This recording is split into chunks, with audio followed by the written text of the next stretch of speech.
This is a Eureka straight suction canister that I purchased today at Savers. It's a model 3711D.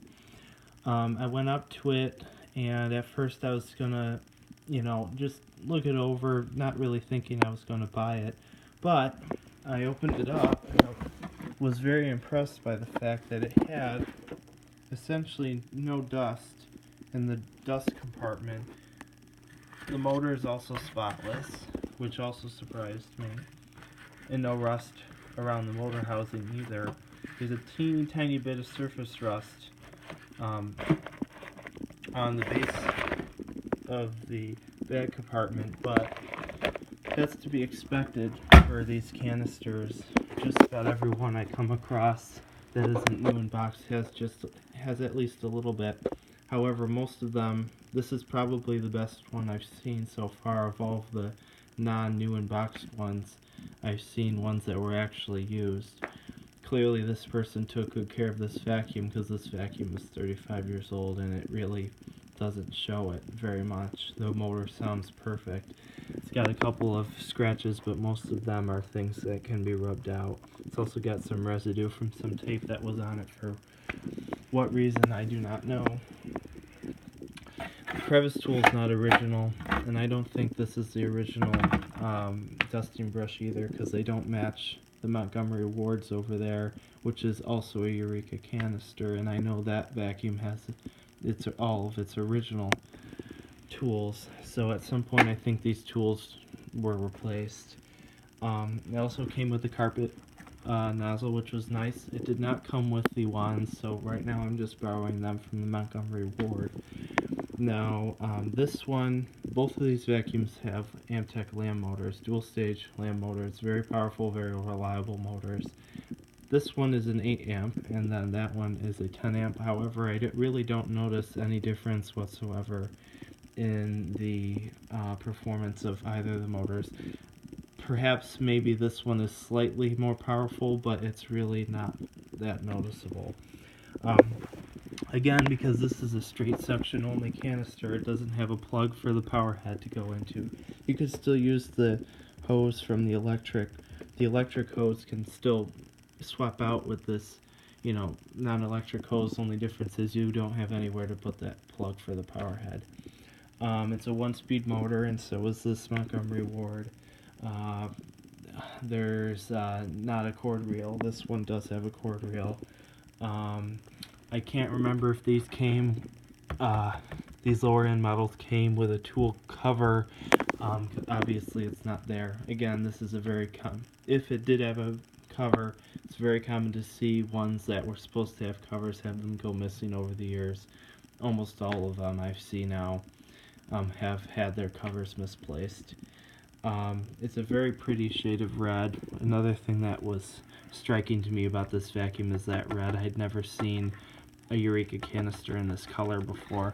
I can also tell that it's an older Eureka because this is the earlier Eureka logo, which actually has made a comeback, but this Eureka logo hasn't been seen in the public eye since the early 1980s. The more familiar but also retired Eureka logo took effect around 84 or 85, so it's been a while since this logo's been used on their vacuum cleaners. So I would say this vacuum was probably made around 1981 or 82, somewhere around there. I will know the exact date once I get time to take apart the motor, because I believe these motors have the date stamped right on the motor. This one does. This one I was able to determine was made in 1983 based on the date of the motor. Again, it's a very basic vacuum, but for the time this vacuum was made, it was a very powerful, very well made and reliable vacuum cleaner. Like I said, it's been taken care of tremendously well for a vacuum of this age. Usually they're abused a lot more. The cord doesn't even have any kinks in it. Again, there's a couple of scratches, but most of those are going to rub out. So, without further ado, I will run it. Again, not too exciting. typical Eureka canister. All the canisters from this area all kind of sound the same, but anyway, here it goes.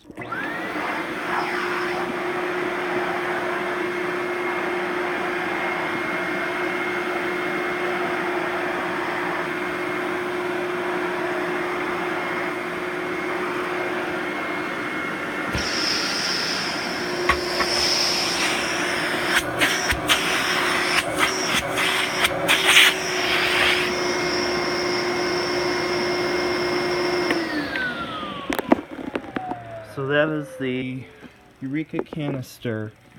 Again, at this time, a lot of their lower end models didn't really not have names, it just had a model number.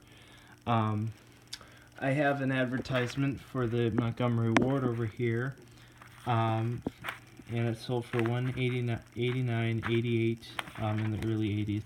This is what would have been the Montgomery Ward version of the Eureka that was one step below this model. You can see it's a little bit smaller, still has onboard tools, but it's smaller in size. I can't remember if it used a smaller motor than this one over here. It says 3 horsepower. This one is 4 horsepower. It doesn't talk about the amperage. I don't think it talks about the amperage, but I would say performance-wise, this vacuum and this one are probably still about the same.